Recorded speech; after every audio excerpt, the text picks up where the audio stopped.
100%, 80%, and 70%.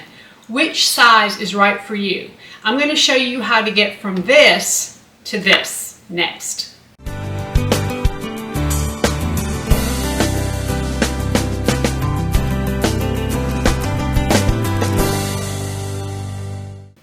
So you love the AllyBee pattern, but maybe you don't want it full size, you want it just a little bit smaller. The simple thing you would think is to take the pattern and instead of printing it at 100%, print it at 80%.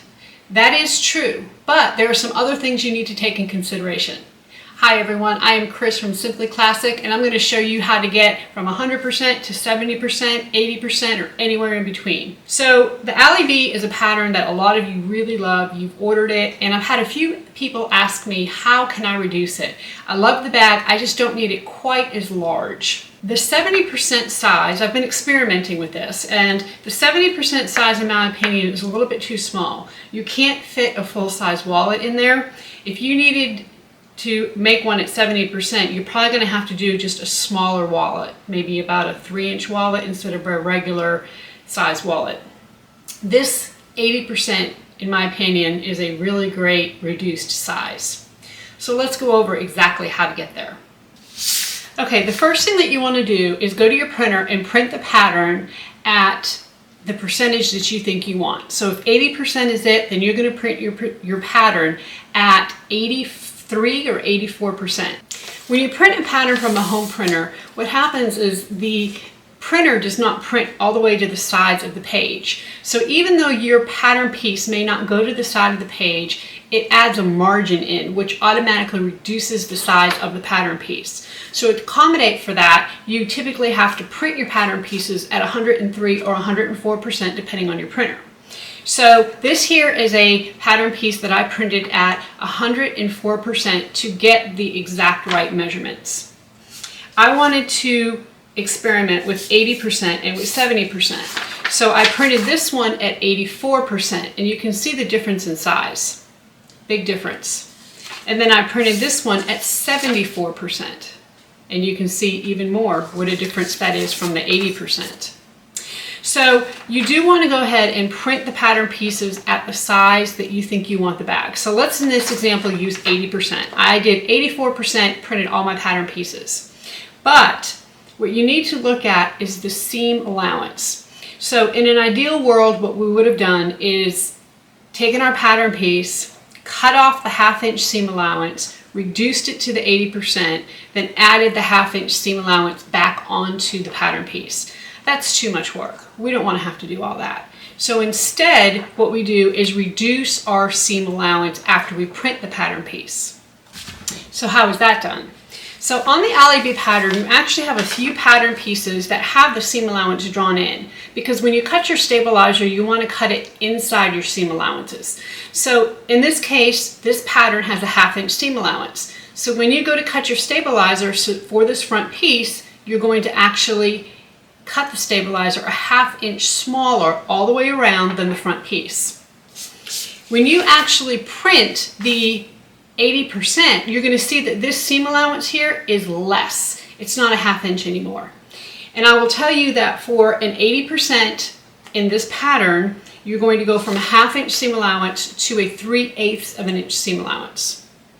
If you're going to do the 70%, you're going to go down to a 1/4 of an inch seam allowance. So make sure that whenever you look at reducing a pattern, print it at the percentage you want, easy enough, but then also take into account the seam allowance. Now, if you have pattern pieces that don't show you what that seam allowance is, this was easy. I was able to take a ruler and I was able to measure that and apply it along the whole pattern.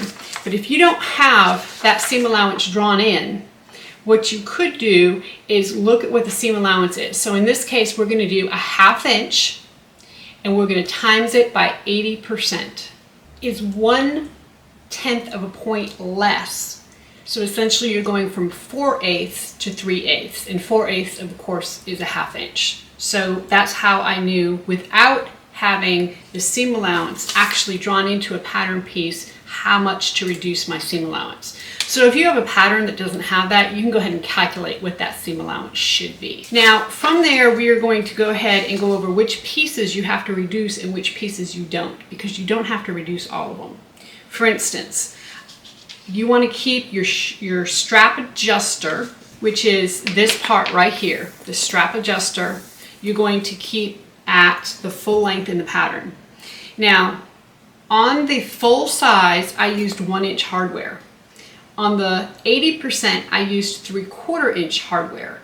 So instead of cutting the strap adjuster 4 inches wide, I cut it 3 inches wide so that I could use 3/4 inch hardware. The other thing that I did is on the strap connector, which is this piece here on the bag, I did the same thing. I went from a 1-inch hardware piece to a 3/4 inch. When you cut your shoulder strap, this piece here, you do want to use the reduced 80% piece because you don't want this to be too big on the bag. So this piece right here is actually reduced by the 80%. The other thing you want to keep the same length is the drawstring. I went ahead and cut this drawstring the same exact measurement as the pattern, and then once I got it on the bag, I just cut it off to the length I needed, and honestly I just cut it a couple inches at the end. The drawstring holder, which is this piece right here, you want to keep exactly the same as what the pattern says. And then on the inside, all of the pockets I kept the same. So the zipper overlay, the interior zipper pocket, and the interior slip pocket, I cut all exactly the same as what the pattern says. So the construction of the bag is exactly the same.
So 100%, 80%, 70%, which do you prefer?